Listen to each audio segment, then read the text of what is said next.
Hi hello എല്ലാവർക്കും നമസ്കാരം. വളരെയധികം എക്സൈറ്റ്മെൻറ്റിലാണ് നിൽക്കുന്നത്. മറ്റൊന്നുമല്ല, നാളെ ഞാൻ ഗുരുവായൂർ കണ്ണനെ കാണാൻ പോവുകയാണ്. കണ്ണനെ കണ്ടിട്ട് കണ്ണനെ നാളെ കണ്ടിട്ടില്ലേ പിന്നെ ഞാൻ ഏത് ദിവസമാണ് കാണേണ്ടതെന്നൊന്നും എനിക്ക് അറിഞ്ഞുകൂടാ. അത്രത്തോളം ഈ ഇഷ്യൂസൊക്കെ ഉണ്ടായ സമയത്ത് ഇനി എനിക്ക് കണ്ണനെ കാണുകയേ ചെയ്യണ്ട എന്ന് ചിന്തിച്ചൊരാളാണ് ഞാൻ. കണ്ണനെ കാണാനേ പോകില്ല എന്ന് വിചാരിച്ച ഒരാളാണ് ഞാൻ. അതിനേക്കാട്ടിലുപരി വർഷാവർഷം ഞാൻ പിന്നെ ഈ പറഞ്ഞ പോലെ ശ്രീകൃഷ്ണ ജയന്തിക്കും വിഷുവിനും 10-11 വർഷത്തോളം ഇങ്ങനെ കണ്ടിന്യൂ ആയിട്ട് ഫോട്ടോ കൊടുത്തുകൊണ്ടിരിക്കുന്നു. അപ്പോൾ അത് മുടക്കാതെ അന്ന് മാത്രം പോയി കാണുക എന്ന് മാത്രമേ ഞാൻ ചിന്തിച്ചിട്ടുള്ളായിരുന്നു. അത് ഞാൻ സോഷ്യൽ മീഡിയയിൽ പറയുകയും ചെയ്തതാണ്, ഭക്തി മനസ്സിൽ മതി, ഇനി കണ്ണനെ കാണാൻ ഞാൻ പോവില്ല എന്ന്. അപ്പോൾ പലരും എന്നോട് ചോദിച്ചു, മറ്റുള്ളവർക്ക് വേണ്ടിയിട്ട് എന്തിന് എൻ്റെ സ്നേഹവും എൻ്റെ ഭക്തിയും വേണ്ടാന്ന് വെക്കുന്നതെന്ന്. ആരെങ്കിലും എന്തെങ്കിലും പറഞ്ഞോട്ടെ. ഇപ്പോൾ പലരും പലതും പറയും, അവർക്ക് പറയാനല്ലേ പറ്റുള്ളൂ, പ്രതികരിക്കാനല്ലേ പറ്റുള്ളൂ. എന്ത് ചെയ്യണം ചെയ്യണ്ട എന്നുള്ളത് നമ്മുടെ വ്യക്തി സ്വാതന്ത്ര്യമാണ്. അപ്പോൾ അത് കേട്ടപ്പം ഞാനും വിചാരിച്ചു, എന്നെ ഞാനാക്കിയ അല്ലെ എന്നെ ഇവിടം വരെ എത്തിച്ച എൻ്റെ കണ്ണനെ ഞാൻ ഒഴിവാക്കേണ്ട ഒരാവശ്യവും. ഇനിയിപ്പം ഞാനൊരു മുസ്ലിം മതസ്ഥയാണ് എന്ന് പറഞ്ഞിട്ട് അവരെന്തെങ്കിലും ഇഷ്യൂസ് അവിടെ ഉണ്ടാക്കുകയാണെങ്കിൽ, അങ്ങനത്തെ ഒരു വ്യക്തിക്ക് മുസ്ലിം മതസ്ഥക്ക് അവിടെ കയറാൻ പറ്റില്ല, കണ്ണനെ നടയിൽ നിന്ന് കാണാൻ സമ്മതിക്കില്ല എന്ന് പറയുകച്ചാൽ, അതിനവരെന്തെങ്കിലും ചെയ്യുക തീർച്ചയായിട്ടും ഞാൻ മതം മാറാനും തയ്യാറാണ്. തുറന്ന് പറയുന്നതിന് എന്താ, കണ്ണന് വേണ്ടിയിട്ട് മതം മാറാനും ഞാൻ തയ്യാറാണ്. ഞാൻ വേണം എന്ന് വെച്ചാൽ മാറുകയും ചെയ്യും കേട്ടോ. ഇപ്പം എങ്ങനെയാണെന്നുള്ളത് ഇപ്പോൾ പറയാൻ പറ്റില്ല. നാളെ ഇപ്പം എങ്ങനെയാണെന്ന് ഇപ്പോൾ പറയാൻ പറ്റില്ല. ചിലപ്പം മേ ബി ഞാൻ മാറിയേക്കാം. അപ്പോൾ അത്രത്തോളം കണ്ണൻ ഇവിടെ ഹാർട്ടിൽ കുടുങ്ങിക്കിടക്കുന്നൊരു സംഭവം. പലരും പറയുന്നത്, കണ്ണനോട് കളിച്ചാൽ കണ്ണൻ പണി തരും എന്ന്. പക്ഷേ കണ്ണൻ എൻ്റെ കൂടെ ഉണ്ട് എന്നുള്ളതും, കണ്ണനിപ്പം ഇത്രയും ഇഷ്യൂസ് ഉണ്ടായിട്ടും എന്നെ അനുഗ്രഹിച്ചിട്ട് തന്നെയാണ് നിൽക്കുന്നത് എന്നുള്ളതും എനിക്ക് നന്നായിട്ട് അറിയാം. ഞാൻ പറഞ്ഞല്ലോ, 2 മാസം വെയിറ്റ് ചെയ്യുക നിങ്ങൾ, അതെന്താ ഏതാന്നൊക്കെ ഉള്ളത് സർപ്രൈസ് ഞാൻ പൊളിക്കുന്നതാണ്. അപ്പോൾ നാളെ ഇപ്പോൾ കണ്ണനെ കാണാൻ പോകുന്ന കാര്യം അത് ഞാൻ പറഞ്ഞല്ലോ, കുട്ടിക്കാലത്ത് എന്നെ കണ്ണാന്ന് വിളിക്കുമ്പോൾ എനിക്ക് ഇതുപോലും ഇഷ്ടമില്ലാത്തൊരു പേര് ഇല്ലായിരുന്നു എന്ന് തന്നെ പറയാം. സത്യാവസ്ഥ പറയുന്നതിന് എന്താ, അപ്പം ഞാൻ ഒരുപാട് കരഞ്ഞിട്ടുണ്ട്. പബ്ലിക്കിൻ്റെ ഇടയിൽ നിന്ന് ഞാൻ കരഞ്ഞ സമയമുണ്ട്. എന്താ വെച്ചാൽ ഒരു കല്യാണ പരിപാടിക്കോ അല്ലെങ്കിൽ മതപരമായിട്ടുള്ള ചടങ്ങുകളിലൊക്കെ പോകുന്ന സമയത്ത് ഇവർ കണ്ണാന്ന് വിളിക്കുന്ന സമയത്ത് ഞാൻ മാറി നിന്ന് ഒരുപാട് കരഞ്ഞിട്ടുണ്ട്. എന്തിനാണ് എന്നെ ഈ പേര് വിളിക്കുന്നതെന്ന് ചിന്തിച്ചൊരു വ്യക്തിയാണ് ഞാൻ. അപ്പോൾ ഞാൻ ഇന്നറിയപ്പെടുന്നത് കണ്ണൻ്റെ പേരിൽ, ഇന്ന് കാണാൻ ആഗ്രഹിക്കുന്നത് കണ്ണനെ, കേൾക്കാൻ ആഗ്രഹിക്കുന്നത് കണ്ണൻ്റെ കഥകൾ, അങ്ങനത്തെ ഒരു രീതിയിലേക്കായി മാറിയത് ശരിക്കും എനിക്ക് വിശ്വസിക്കാൻ പറ്റുന്നില്ല കേട്ടോ. ഒരിക്കലും എനിക്ക് വിശ്വസിക്കാൻ പറ്റുന്നില്ല. അതിനൊക്കെ കാരണക്കാരനായതും ആക്കിയതും എൻ്റെ വിവാഹം തന്നെയാണ്. അല്ലാത്ത പക്ഷം ഞാൻ പൂനൂരത്തെ ആരെങ്കിലും ഒരാളായിരുന്നു എന്നെ വിവാഹം കഴിച്ചതെങ്കിൽ, അല്ലെ എൻ്റെ നാട്ടിലുള്ള ആരെങ്കിലും ആയിരുന്നു എന്നെ വിവാഹം കഴിച്ചതെങ്കിൽ, ഇന്നും കണ്ണനോട് ആ വെറുപ്പുമായിട്ട് ഞാൻ ജീവിക്കുമായിരിക്കും. തീർച്ചയായിട്ടും ജീവിക്കുമായിരിക്കും. കാരണം എൻ്റെ നാട്ടിലൊക്കെ അമ്പലങ്ങൾ എന്ന് പറയുന്നത് വളരെ വളരെ കുറവാണ്. അപ്പോൾ ഞാൻ പറഞ്ഞല്ലോ, ഇപ്പോഴൊക്കെ ടി വിയിലൊക്കെ വിശാലമായിട്ട് കണ്ണനെ കാണിക്കുന്നുണ്ട്, അല്ലെ ദൈവങ്ങളെ കാണിക്കുന്നുണ്ട്. അന്നത്തേക്ക് ആ സാഹചര്യത്തിലൊക്കെ ഞങ്ങളുടെ വീട്ടിലേ ഉള്ളായിരുന്നു കേട്ടോ ടി വി, ആ ഒരു ഏരിയയിൽ. അതിൽ തന്നെ ഈ അമ്പലത്തിൻ്റെ ബാക്ക്ഗ്രൗണ്ട് വരുന്ന സമയത്ത് മുട്ടും പാട്ടൊക്കെ വരുമ്പം ചാനൽ മാറ്റിക്കോളണം, ഇല്ലേ അമ്മ മെയിൻ സ്വിച്ച് ഓഫ് ആക്കി കാണും. അങ്ങനത്തെ ഒരു സാഹചര്യത്തിലാണ് ഞാൻ വളർന്നത്. പിന്നെ ഒരു അമ്പലത്തിൽ പോകുക എന്ന് പറയുന്നത് എൻ്റെ ഓർമ്മയിൽ ഞാൻ അങ്ങനെ അമ്പലത്തിലൊന്നും പോയിട്ടില്ല. പിന്നെ ഞങ്ങളവിടെ പാറൻ്റെ മുകളിലൊരു തിറ ഉണ്ടാവാറുണ്ടായിരുന്നു. അത് ഗുളികന്തറക്കോ അങ്ങനത്തെ എന്തോ ഒരു സംഭവത്തിന് തിറ കളിക്കൂലേ, അതും കണ്ണനും തമ്മിൽ യാതൊരു ബന്ധവും ഇല്ലല്ലോ.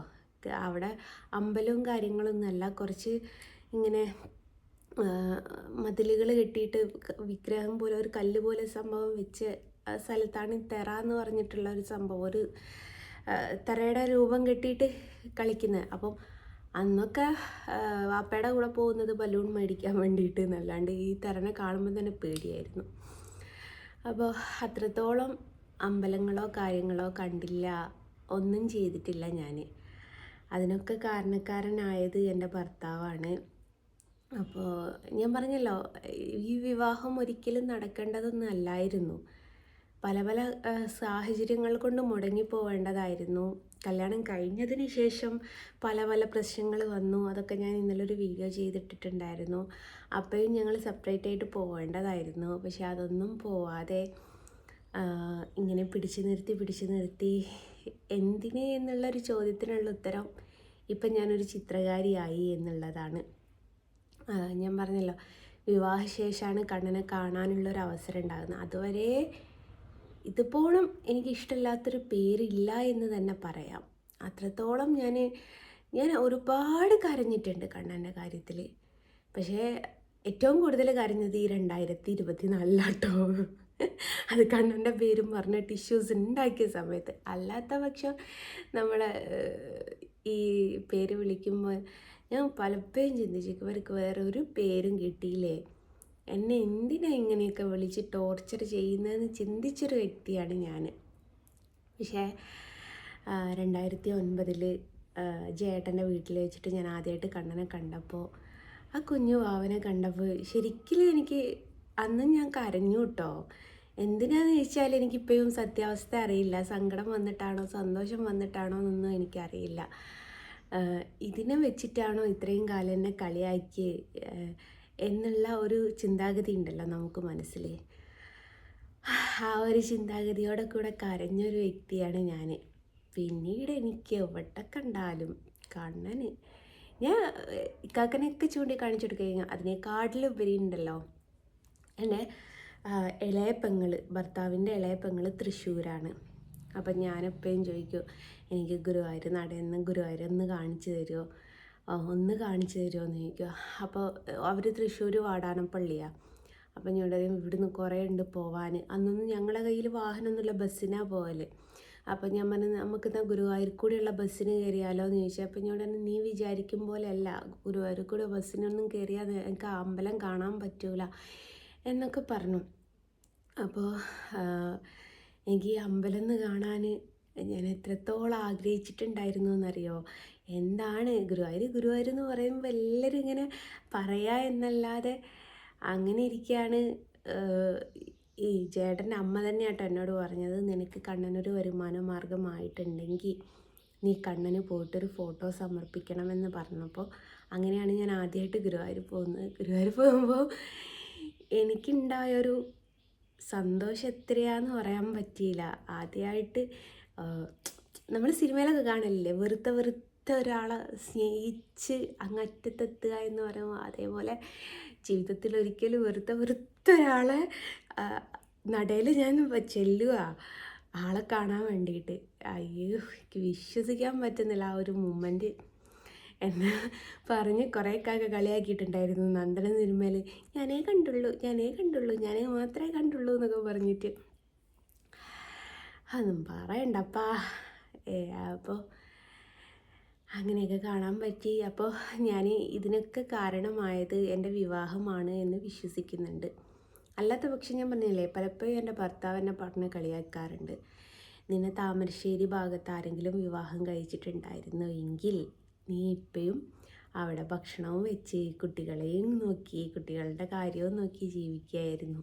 എൻ്റെ കൂടെ വന്നതുകൊണ്ടല്ലേ നീ ലോകം അറിഞ്ഞത് എന്ന് എപ്പോഴും ചോദിക്കാറുണ്ട്.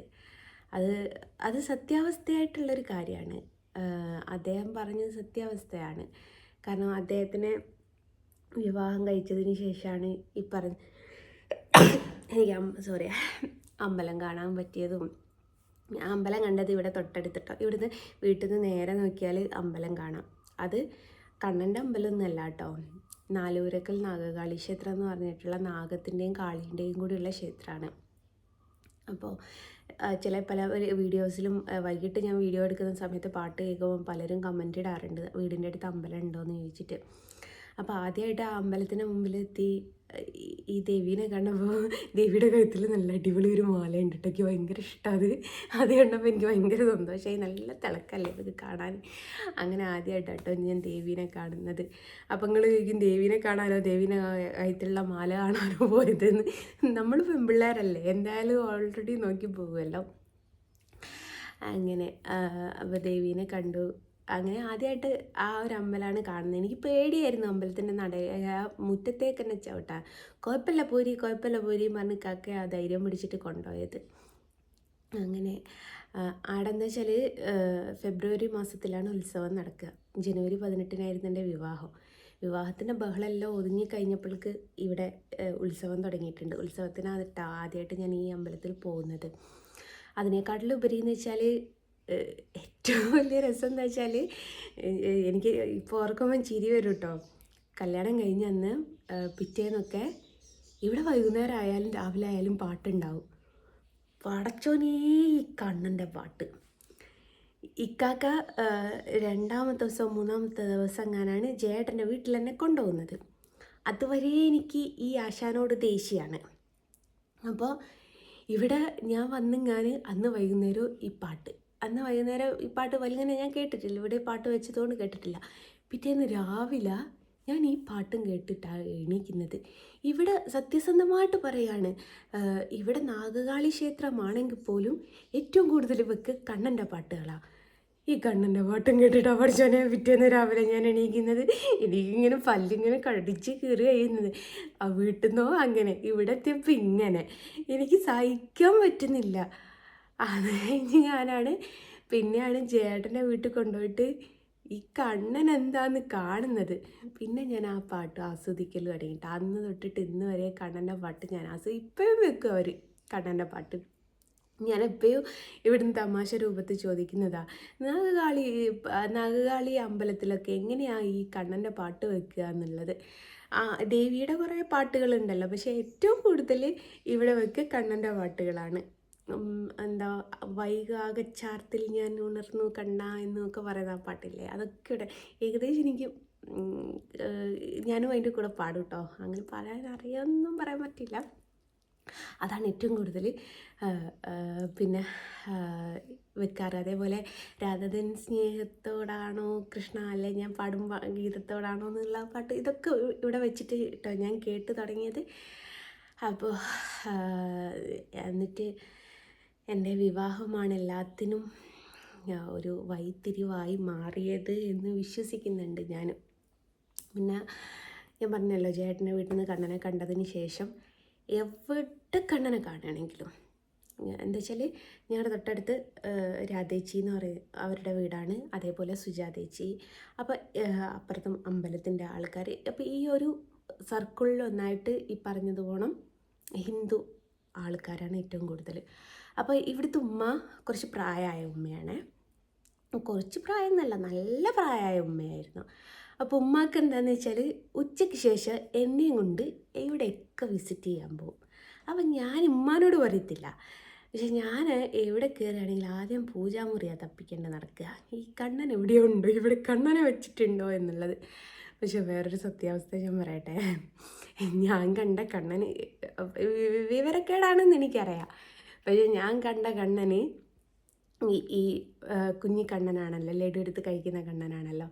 അപ്പം നമ്മുടെ വിഗ്രഹം ഉണ്ടല്ലോ, അതും ഈ കണ്ണൻ തന്നെയാണെന്ന് അറിയാൻ കുറേ കാലം എനിക്ക് എടുക്കേണ്ടി വന്നു. സത്യം പറയാ വെച്ചാൽ ഇപ്പോഴും പലരും എന്നോട് കൃഷ്ണൻ ഗുരുവായൂരപ്പൻ എന്ന് പറയുമ്പോൾ ഞാൻ പറയും, ഞാൻ ഗുരുവായൂരപ്പനല്ല വരയ്ക്കാറ്, ഞാൻ കണ്ണനെയാണ് വരയ്ക്കാറ്. സത്യം പറയുന്നൊരു സംഭവമാണ്. ഞാൻ പലപ്പോഴും ഇതിനു മുമ്പ് ഒരിക്കൽ ലസിത പാലക്കൽ എന്ന് പറഞ്ഞൊരു പെണ്ണുങ്ങൾ അവർ ഇങ്ങനെ വട്ടത്ത് കൂടി നിൽക്കും, എന്നിട്ട് അവരുടെ മുമ്പിൽ വെച്ചിട്ട് ഗുരുവായൂരപ്പനെ വരയ്ക്കണം എന്ന് പറഞ്ഞപ്പോഴും ഞാൻ ഇവിടുന്ന് വീഡിയോ ചെയ്തിട്ടിട്ടുണ്ട്. ഞാൻ ഗുരുവായൂരപ്പനല്ല വരയ്ക്കുന്നത്, ഞാൻ കണ്ണനെയാണ് വരയ്ക്കുന്നത്. എനിക്കത് കണ്ണൻ മാത്രമാണ്. മുതിർന്ന ആളാണ് ഗുരുവായൂരപ്പൻ എന്ന് എനിക്കറിയാം. ആ ഓടക്കോയിൽ പിടിച്ച് നിൽക്കുന്നതാണ് എന്ന് വെച്ചാൽ എഴുന്നേറ്റ് ഇങ്ങനെ നിൽക്കുന്നതാണ് കണ്ണനെന്ന്, അല്ല ഗുരുവായൂരപ്പൻ എന്ന് എനിക്കറിയാം. പക്ഷേ ഈ ഗുരുവായൂരപ്പനും കണ്ണനും ഒന്നാണ് എന്നറിയാൻ എനിക്ക് കുറച്ച് നാളെടുക്കേണ്ടി വന്നിട്ടുണ്ട് കേട്ടോ. ഞാനത് കണ്ടാൽ ഞാൻ മൈൻഡ് വെക്കൂല, അത് കണ്ണനല്ലല്ലോ, കണ്ണനേത്?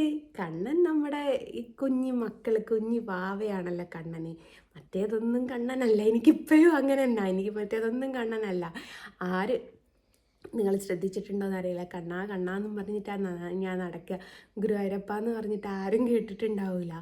കാര്യം എന്ന് വെച്ചാൽ എൻ്റെ മനസ്സ് മുഴുവനും കണ്ണനാണത്. ഈ കണ്ണൻ മുതിർന്നതാണ് ഗുരുവായൂരപ്പൻ എന്നുള്ള സത്യാവസ്ഥ ഞാൻ അറിഞ്ഞത് വൈകിയാണെങ്കിൽ പോലും, പക്ഷെ എനിക്ക് കണ്ണനെ കണ്ണനായിട്ട് കാണാനാണ് ഇഷ്ടം. എനിക്ക് അത് മാത്രം, അതെന്തോ മനസ്സ് പതിഞ്ഞു പോയി.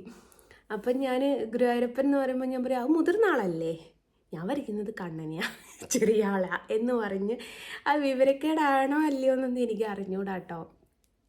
അപ്പോൾ പിന്നീട് എവിടെ ഞാൻ ഉമ്മാൻ്റെ കൂടെ, ഉമ്മ ഈ പറഞ്ഞതുപോലെ എല്ലായിടത്തും ഈ പരിസരം എവിടെയൊക്കെ ഉണ്ടോ അവിടെയൊക്കെ ഞാൻ കൊണ്ടുപോകും ഈ ഉച്ചയ്ക്ക് ശേഷം. അപ്പോൾ എന്നിട്ട് ഞാൻ ഇതിങ്ങനെ നോക്കും. അപ്പോൾ വിഗ്രഹം കണ്ടാൽ ഞാൻ മൈൻഡ് വെക്കില്ല, പക്ഷേ അല്ലാണ്ട് ഇങ്ങനെ കാണാം. എന്നിട്ട് ഞാനിവിടെ വീട്ടിൽ വന്നിട്ട് കാക്കനോട് പറയും, ആടൊരു പുരയിൽ പോയി ആടിങ്ങനെ നിൽക്കുന്നൊരു ഒരു വിഗ്രഹമുണ്ട് എന്നല്ലാണ്ട് അവിടെ കണ്ണനെ കണ്ടിട്ടില്ല എന്നൊക്കെ ഞാനിങ്ങനെ കഥ പറഞ്ഞു കൊടുക്കും. അപ്പം എൻ്റെ മനസ്സ് മുഴുവനും കണ്ണൻ ഇത് എന്നുള്ളതാണ്. ഇവർ രണ്ടുപേരും ഒന്നാന്നുള്ളത് അറിയാൻ കുറേ വൈകിയിട്ടുണ്ടായിരുന്നു.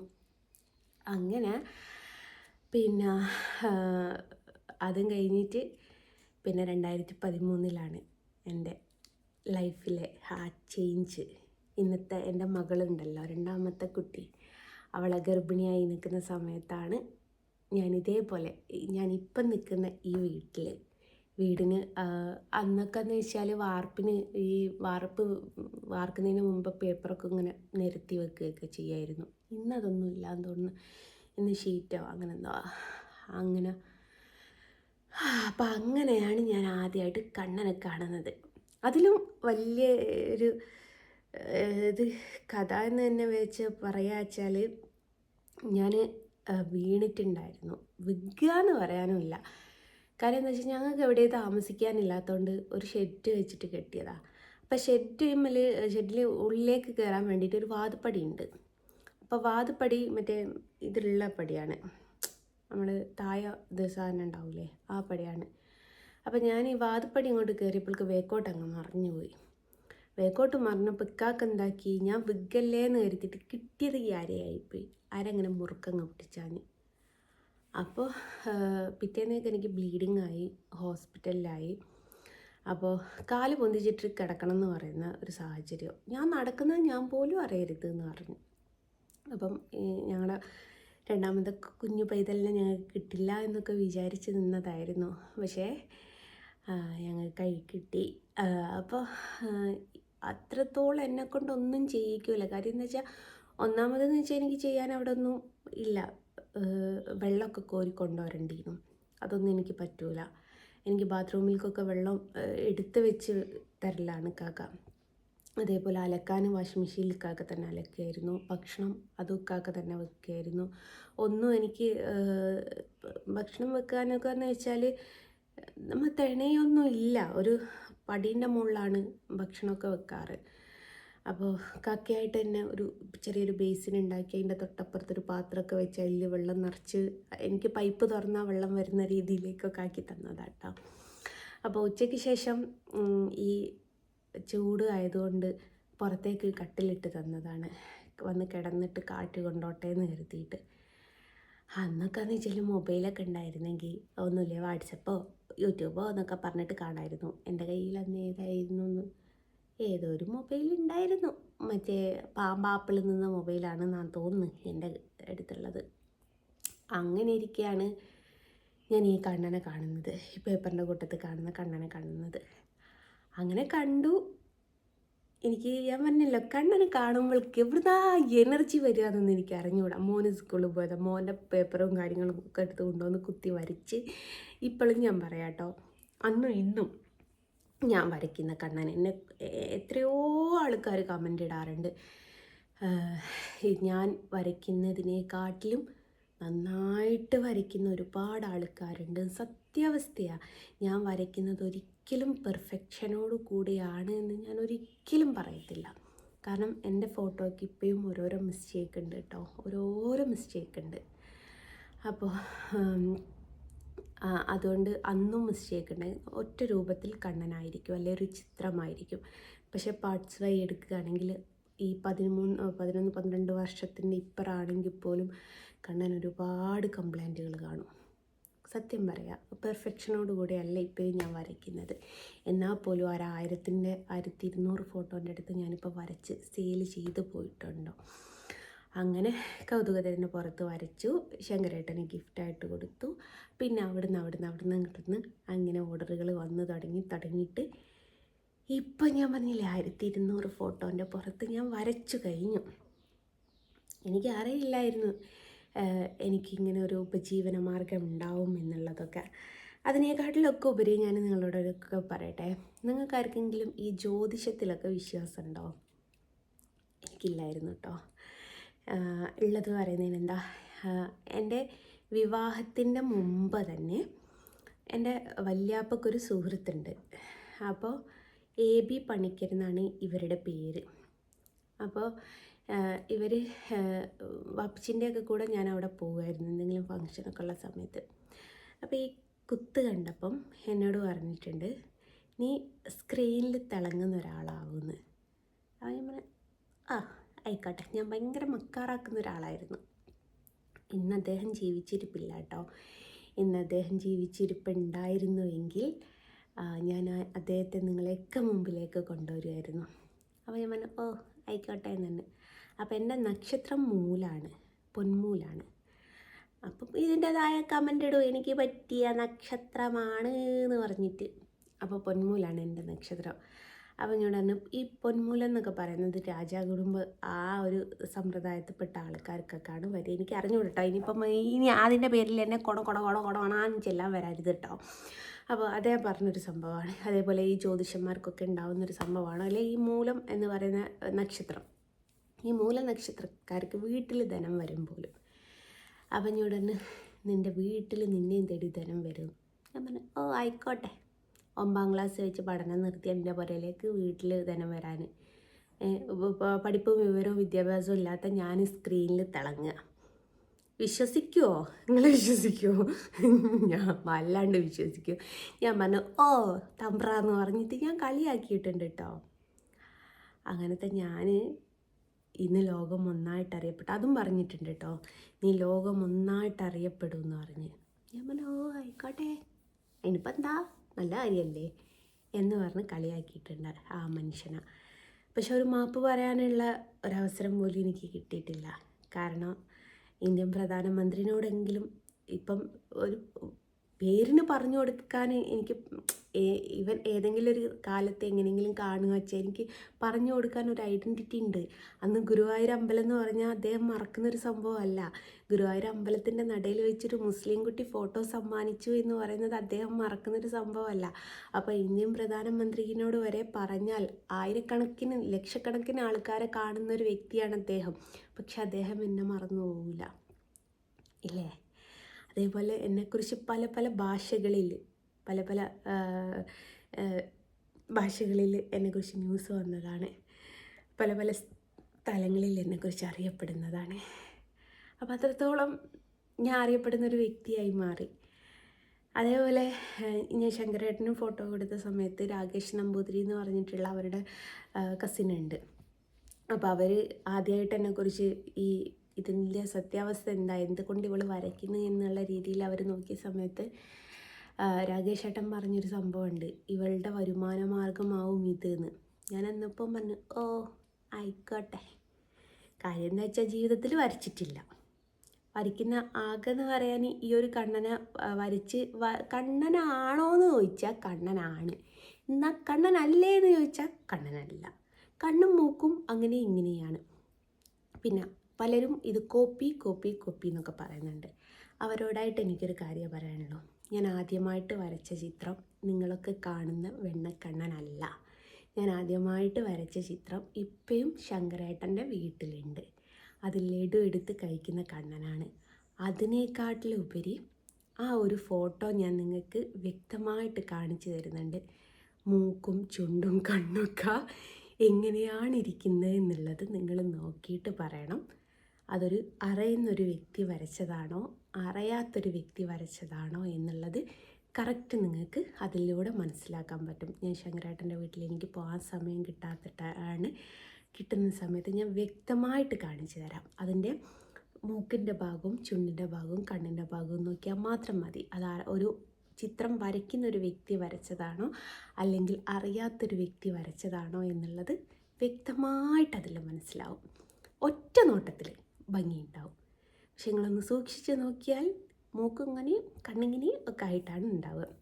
അപ്പോൾ പലരും ഇത് കോപ്പിയാന്ന് പറയുന്ന സമയത്ത് ഇവരൊക്കെ വിചാരിച്ചത് ഞാൻ ആദ്യമായിട്ട് വരച്ച ഫോട്ടോ ഇതാണ്. എന്നാൽ ഇതല്ല സുഹൃത്തുക്കളെ, ഞാൻ ആദ്യമായിട്ട് വരച്ച ഫോട്ടോ. ഞാൻ ആദ്യമായിട്ട് വരച്ചത് ലഡു എടുത്ത് കഴിക്കുന്ന കണ്ണനെയാണ്. കുമ്പിട്ട് ലഡു എടുത്ത് കഴിക്കുന്ന കണ്ണനെയാണ്. അങ്ങനെ ഇരിക്കെ ഞാൻ ഈ കണ്ണനിലേക്ക് എത്താൻ കാരണം എന്താ വെച്ചാൽ, ഈ പറഞ്ഞതുപോലെ ലഡു എടുത്ത് കഴിക്കുന്ന കണ്ണനെ ഞാൻ ശങ്കരേട്ടന് വരച്ചു കൊടുത്തു. അപ്പോൾ രാകേഷ് ഏട്ടൻ എന്നെക്കുറിച്ച് പ്രവേശിക്കുകയും കാര്യങ്ങളൊക്കെ ചെയ്തു. പിന്നീട് ശങ്കരേട്ടൻ കുറേ ആൾക്കാർക്ക് ഞാൻ വരച്ചു കൊടുത്തിട്ടുണ്ട്. അപ്പോൾ ഈ രാകേഷ് ഏട്ടനെ കാണാൻ വേണ്ടിയിട്ട് ഞാൻ രാകേഷ് ഏട്ടൻ്റെ വീട്ടിലുണ്ട് ഈ ലഡു എടുത്ത് കഴിക്കുന്ന കണ്ണന്. അവിടെ എനിക്കൊരു സമയത്ത് പോകാൻ പറ്റിയ ഞാൻ പോയിട്ട് തീർച്ചയായിട്ടും ഞാൻ കാണിച്ചു തരാം. അപ്പോൾ രാകേഷ് ഏട്ടന് ഈ ലഡു എടുത്ത് കഴിക്കുന്ന കണ്ണനെ സമ്മാനമായിട്ട് കൊടുക്കാൻ വേണ്ടിയിട്ട് പോയതാണ്. കാരണം എനിക്ക് അപ്പോഴേക്കും കുറച്ച് വരുമാനം കിട്ടി തുടങ്ങിയിട്ടുണ്ടായിരുന്നു. അപ്പോൾ അവിടെ ഞാൻ ഇതേപോലെ ലഡു എടുത്ത് കഴിക്കുന്ന കണ്ണനെ രാകേഷ് ഏട്ടൻ്റെ റൂമിൽ കണ്ടു. അപ്പം ഞാൻ രാകേഷ് ഏട്ടനോട് ചോദിച്ചു, രാകേഷ് ഏട്ടാ ഈ ഫോട്ടോ എനിക്ക് തരുമോ? എനിക്ക് ഭയങ്കരമായിട്ട് ഇഷ്ടമായി. അപ്പോൾ ഇതെനിക്ക് തരുമോ എന്ന് ചോദിച്ചു. അപ്പം ഇതിനു മുമ്പേ എന്നോട് ആരോന്ന് പറഞ്ഞ ഓരോർമ്മ എനിക്കുണ്ട്. കണ്ണനെ ചോദിച്ചാൽ കൊടുക്കാതിരിക്കാൻ പറ്റൂല. ഞാൻ പറഞ്ഞു കണ്ണനെ ചോദിച്ചാൽ കൊടുക്കാതിരിക്കാൻ പറ്റൂല കേട്ടോ, എനിക്ക് സെയിം ഇതേപോലെ ഞാനൊന്ന് കൊണ്ടുതരാമെന്ന് പറഞ്ഞു. ഒന്നല്ല കേട്ടോ, 2 ഫോട്ടോ ഞാൻ വരച്ച് കൊണ്ട് കൊടുത്തിട്ടുണ്ട് രാകേഷ് ഏട്ടൻ്റെ വീട്ടിൽ. ഒന്ന് കൊലായിലും ഒന്ന് രാകേഷ് ഏട്ടൻ രാശി വെക്കുന്ന റൂമിൻ്റെ അകത്തും ഉണ്ട്. അങ്ങനെ ഞാൻ രാകേഷ് ഏട്ടനോട് ചോദിച്ചു, രാകേഷ് ഏട്ടൻ്റെ വീട്ടിൽ നിന്നാണ് ഞാൻ ആ കണ്ണനെ എടുത്തുകൊണ്ട് പോകുന്നത്. അങ്ങനെയാണ് ഞാൻ ഈ വെണ്ണക്കണ്ണനിലേക്ക് മാറുന്നത്. അപ്പോൾ വെണ്ണക്കണ്ണന് വരച്ച് തുടങ്ങിയത്, ഞാൻ പറഞ്ഞില്ല, ഞാൻ വര തുടങ്ങിയത് 2013-14 കാലഘട്ടങ്ങളിലാണ്.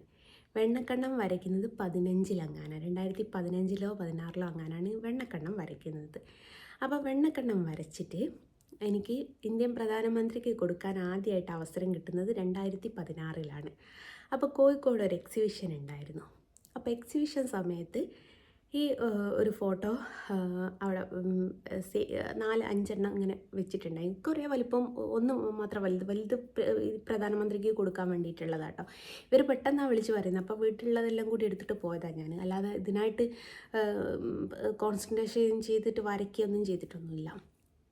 അങ്ങനെ ഒരാൾ വന്നിട്ട് എന്നോട് ചോദിച്ചു, ഇതിൻ്റെ പ്രത്യേകത എന്താണ്? ഞാൻ പറഞ്ഞു ഒന്നുമില്ലാണ്ട് നിങ്ങളിതിങ്ങനെ വരയ്ക്കുമോയെന്ന് ചോദിച്ചു. ഞാൻ പറഞ്ഞു ഒരു പ്രത്യേകതയില്ല. പിന്നെയും ചോദിച്ചു ഇതിൻ്റെ പ്രത്യേകത എന്താണെന്ന്. ഞാൻ പറഞ്ഞു ഒന്നുമില്ല എന്ന്. പിന്നെ ഇയാളിങ്ങനെ ചൊറിയുക ചെയ്യുന്നത്. അപ്പം ഞാൻ പറഞ്ഞു ചില ഫോട്ടോ നിങ്ങൾക്ക് കാണാം, ഈ ഭക്ഷണം കഴിച്ചിട്ട് ചുണ്ടിൻ്റെ മുകളിലൊക്കെ ഫുഡായി നിൽക്കുന്ന, വെണ്ണയായി നിൽക്കുന്നൊരു ഫോട്ടോ നിങ്ങൾക്ക് കാണാം. അതെന്ന് വെച്ചാൽ നമുക്ക് ഭക്ഷണം കഴിച്ചാൽ ഏതൊരു മനുഷ്യൻ്റെയും അവസ്ഥ എന്തായിരിക്കും? ഒരു മന്ദിപ്പായിരിക്കും. നമ്മൾ ഭക്ഷണം കഴിച്ചതിന് ശേഷം നമുക്കൊന്നും ചിന്തിക്കാനില്ലാത്ത ഒരവസ്ഥയിലായിരിക്കും നമ്മൾ നിൽക്കുക. അതേപോലെ ചില ഫോട്ടോ നമ്മൾ ഈ വെണ്ണക്കുടത്തിൻ്റെ അകത്ത് ഇങ്ങനെ കൈയിട്ടുകൊണ്ട് നിൽക്കുന്നത് കാണാം. അത് ഭയത്തോടെ, ഞാൻ മോഷ്ടിക്കുകയാണ്, എന്നെ ആരെങ്കിലും പിടിക്കപ്പെടുമോ എന്നുള്ളൊരു ഭയത്തോടെ നിൽക്കുന്നൊരു കണ്ണനായിരിക്കും. പക്ഷേ അത് രണ്ടുമല്ല. ഇഷ്ടഭക്ഷണം കയ്യിലേന്തിയ ആ ഒരു സന്തോഷം എനിക്കിതിൽ കൊണ്ടുവരാൻ പറ്റുന്നുണ്ടെന്ന് പറഞ്ഞു. അത് അന്നത്തെ ന്യൂസുകളിലൊക്കെ വന്നു. സംശയമുണ്ടെങ്കിൽ ജസ്ന സലീം എന്ന് ഗൂഗിളിൽ അടിച്ചാൽ 2016-ലത്തെ എല്ലാ ഭാഷയിലുള്ള ന്യൂസുകളും കാണാം. അതിലുണ്ട് ഇഷ്ടഭക്ഷണം കയ്യിലേന്തിയ കണ്ണനെന്ന് പറഞ്ഞിട്ട്. അപ്പോൾ അതന്ന് ഭയങ്കര വൈറലായി. ഈ ഒന്നാമത് മുസ്ലിം കുട്ടിയായത്, അങ്ങനെ പ്രധാനമന്ത്രിക്ക് കൊടുക്കുന്നതെന്ന് പറഞ്ഞിട്ട് എല്ലാ പത്രത്തിലും വന്നിട്ടുണ്ടായി. ജസ്ന സലീം ഇന്ത്യൻ പ്രധാനമന്ത്രിക്ക് കണ്ണനെ സമ്മാനമായിട്ട് നൽകുന്നതെന്ന് പറഞ്ഞിട്ട് എല്ലാ ന്യൂസിലും വന്നതാണ്. അപ്പോൾ അത് കേട്ടതിന് ശേഷം എല്ലാവരും പറഞ്ഞു, ഞങ്ങൾക്ക് വെണ്ണക്കണ്ണം മതി, വേറൊന്നും വേണ്ട. ലഡു എടുത്ത് കഴിക്കുന്ന കണ്ണം വരയ്ക്കുന്നുണ്ട് പറഞ്ഞപ്പോൾ വേണ്ട, ഞങ്ങൾക്ക് വെണ്ണക്കണ്ണം മതി. ആ ഒരു സന്തോഷം ഞങ്ങൾക്ക് കൂടി കിട്ടുമല്ലോ എന്നുള്ളൊരു ചിന്താഗതി ഉണ്ട്, ഞങ്ങൾക്ക് വെണ്ണക്കണ്ണം മതി എന്ന് പറഞ്ഞു. അപ്പോൾ ഓക്കെ, എന്നാൽ വെണ്ണക്കണ്ണനെങ്കിൽ വെണ്ണക്കണ്ണൻ. അങ്ങനെ വെണ്ണക്കണ്ണം വരച്ചു തുടങ്ങി. പക്ഷേ ഈ ഒരു വെണ്ണക്കണ്ണം വരച്ച് തുടങ്ങിയപ്പോൾ തൊട്ടിട്ട് എനിക്കിങ്ങനെ നേട്ടങ്ങൾ കയറി വരിക. ഇന്ത്യൻ പ്രധാനമന്ത്രിക്ക് എനിക്ക് കൊടുക്കാൻ പറ്റിയില്ല, അത് സത്യാവസ്ഥ. പക്ഷേ ലോകമൊന്നായിട്ട് അറിയപ്പെടുന്ന ഒരു ചിത്രകാരി ആയി മാറി ഞാൻ. അതേപോലെ പിന്നീട് എനിക്ക് കുമ്മനം രാജശേഖരേട്ടന് കൊടുത്തതിന് ശേഷം കേട്ടോ ഇന്ത്യൻ പ്രധാനമന്ത്രിക്ക് ഫോട്ടോ കൊടുക്കാനുള്ള ഒരു സാഹചര്യം വരുന്നത്. പിന്നെ സുരേഷ് ഗോപി വാങ്ങി, മോഹൻലാൽ വാങ്ങി, ദിലീപ് വാങ്ങി, ജയറാം വാങ്ങി, പിന്നെ അതേപോലെ അമൃതാനന്ദമയ്ക്ക് കൊടുത്തു, ഗോകുലം ഗോപാലേട്ടന് കൊടുത്തു, ഇവിടെ അങ്ങനെ ഇതിൽ തൂക്കിയിട്ട് കേട്ടോ ജയറാമിന് കൊടുത്തു. അപ്പോൾ ഈ ഒരു ഫോട്ടോ ഇങ്ങനെ എന്നെ മുന്നോട്ട് പ്രശസ്തിയിലേക്ക് ഇങ്ങനെ കൊണ്ടുപോരുക ചെയ്യുന്നത്. അപ്പം ഞാൻ കരുതി ഇതിനെ ഞാൻ വിടൂല, കാരണം ഇത് എന്നെ പ്രശസ്തിയിലേക്ക് എത്തിക്കുക ചെയ്യുന്നത്. ഈ ഒരു ഫോട്ടോ മാത്രമാണ് എന്നെ പ്രശസ്തിയിലേക്ക് എത്തിച്ചത്. 2 വർഷത്തോളം ഞാൻ ലഡു എടുത്ത് കഴിക്കുന്ന കണ്ണനൊക്കെ വരച്ചു, എന്നെ ഒരു പ്രശസ്തിയിലേക്കും എത്തിയില്ലായിരുന്നു. ഈ 4-3 8 ആൾക്കാരറിയുക എന്നല്ലാണ്ട് അതിലേക്ക് അപ്പുറം ഒന്നും സംഭവിച്ചിട്ടില്ല. അപ്പോൾ ഇതിങ്ങനെ പ്രശസ്തിയിലേക്ക് എന്നെ ഇങ്ങനെ കൊണ്ടുപോവുക ചെയ്യുന്നത് ഈ ഒരു ഫോട്ടോ. അപ്പം ഞാൻ കരുതി ഇത് മതി, എനിക്ക് എൻ്റെ കണ്ണൻ ഒരു രൂപം മതി എന്നുള്ള രീതിയിൽ ഈ കണ്ണൻ പല വലുപ്പങ്ങളിൽ വരയ്ക്കൽ തുടങ്ങി ഞാൻ. അങ്ങനെയാണ് വെണ്ണക്കണ്ണം സ്ഥിരമായിട്ട് വരച്ചു തുടങ്ങിയത്, പലരുടെയും കോപ്പിയാണെന്ന് പറയലും തുടങ്ങിയത്. അപ്പം ഇതിനൊക്കെ പിന്നെ ഇത് തെളിവുകളുള്ളതാട്ടോ. ഞാൻ പറഞ്ഞില്ലേ ശങ്കരേട്ടൻ്റെ വീട്ടിൽ ഞാൻ ആദ്യമായിട്ട് വരച്ച ഫോട്ടോ ഉണ്ട്. അത് കണ്ടാൽ തന്നെ എല്ലാവർക്കും മനസ്സിലാവും അത് വരയ്ക്കാൻ അറിയുന്ന വ്യക്തി വരച്ചതാണോ വരയ്ക്കാൻ അറിയാത്ത വ്യക്തി വരച്ചതാണോ എന്നുള്ളതിൻ്റെ ഇത് നമുക്ക് വ്യക്തമായിട്ട് അതിൽ മനസ്സിലാവും. അങ്ങനെ അതങ്ങനെ പോയി. അതേപോലെ തന്നെ അന്നത്തെ ഒരു സമയത്തുണ്ടല്ലോ ഞാൻ ഈ കണ്ണനെ തന്നെ വരച്ചപ്പോൾ പല പ്രശ്നങ്ങളും, എന്ന് വെച്ചാൽ പ്രശ്നങ്ങളല്ല, ഇവള് ബിസിനസ് മൈൻഡാന്നൊക്കെ പറഞ്ഞിട്ട് ചില ലവന്മാർ വന്നിട്ടുണ്ടായിരുന്നു. അങ്ങനെ ഞാൻ മാറ്റി വരച്ചതാണ് ഒരു ധനലക്ഷ്മി. അതും എൻ്റെ നാട്ടിൽ ഇവിടെ ഓടക്കാളി ക്ഷേത്രത്തിൽ ഇപ്പോഴും നിലനിൽപ്പുണ്ട് കേട്ടോ. ധനലക്ഷ്മി ആയിട്ടല്ല, ദരിദ്രലക്ഷ്മി ആയിട്ടാണ് അത് അറിയപ്പെടുന്നത്. കാരണം അത്രത്തോളം പാവപ്പിടിച്ചൊരു ധനലക്ഷ്മി ആയിട്ടാണ് അത് അറിയപ്പെടുന്നത്. കണ്ടാൽ തന്നെ മനസ്സിലാവും അത്രത്തോളം ഇത്. പക്ഷെ അവരത് അവിടെ മേടിച്ച് വെച്ചിട്ടുണ്ട് കേട്ടോ. ആ ധനലക്ഷ്മീൻ്റെ മുകളിലൊരു കഥയുണ്ട്. ആ ധനലക്ഷ്മീനെ കാണിക്കുന്ന സമയത്ത് ഞാൻ കഥയും ഞാൻ നിങ്ങൾക്ക് പറഞ്ഞു തരാം. അപ്പം അങ്ങനെയാണ് കാര്യങ്ങളൊക്കെ. അപ്പോൾ ഈ ഒരു ജേണിയിൽ ഇക്കാക്കൻ്റെ ലൈഫിലേക്ക് വന്നതിന് ശേഷമാണ് ഇത്രയും പ്രശസ്തിയും കാര്യങ്ങളൊക്കെ എനിക്ക് കിട്ടിയെന്ന് എനിക്കറിയാം. അപ്പോൾ പിന്നെ കണ്ണനെ കണ്ടിട്ട് ഈ വെഡിങ് ആനിവേഴ്സറിക്ക് നന്ദി പറയുക എന്നുള്ളതാണ് എൻ്റെ ഏറ്റവും വലിയ ആഗ്രഹം. അതുകൊണ്ട് ഞാൻ നാളെ ഗുരുവായൂർ പോവുകയാണ്, കണ്ണനെ കാണാൻ പോവുകയാണ്. കണ്ണനെ കണ്ടിട്ട് നന്ദി പറയണം, എന്നെ ഇവിടം വരെ എത്തിച്ചതിൽ. ഇനിയും മുമ്പോട്ട് കൂടെ ഉണ്ടാവണം എന്ന് പറയണം. കാരണം കണ്ണൻ കൂടെ ഉണ്ട് എന്നുള്ളത് എനിക്ക് ഓരോ മൊമെൻറ്റിൽ എനിക്ക് മനസ്സിലാവുന്നുണ്ട്, അതെനിക്ക് മനസ്സിലാക്കി തരുന്നുണ്ട്. എന്താണെന്നൊക്കെ ഞാൻ പറഞ്ഞു തരാം. അപ്പോൾ ഇതാണ് ഇന്നത്തെ വിശേഷങ്ങൾ. നാളത്തെ വിശേഷങ്ങൾ, നാളെ ഗുരുവായൂർ പോകുന്ന കാര്യങ്ങളൊക്കെ ഞാൻ വീഡിയോ എടുത്തിട്ട് പോസ്റ്റ് ചെയ്യാം. അപ്പോൾ ഇത്രയാണ് എൻ്റെ ജീവിത ജേണി. അപ്പോൾ എല്ലാവർക്കും ഇഷ്ടമായി എന്ന് വിചാരിക്കുന്നു. ഇഷ്ടമായിക്കെങ്കിൽ ലൈക്ക് ചെയ്യുക, സബ്സ്ക്രൈബ് ചെയ്യുക, കമൻറ്റ് ചെയ്യുക. Okay, tata, by.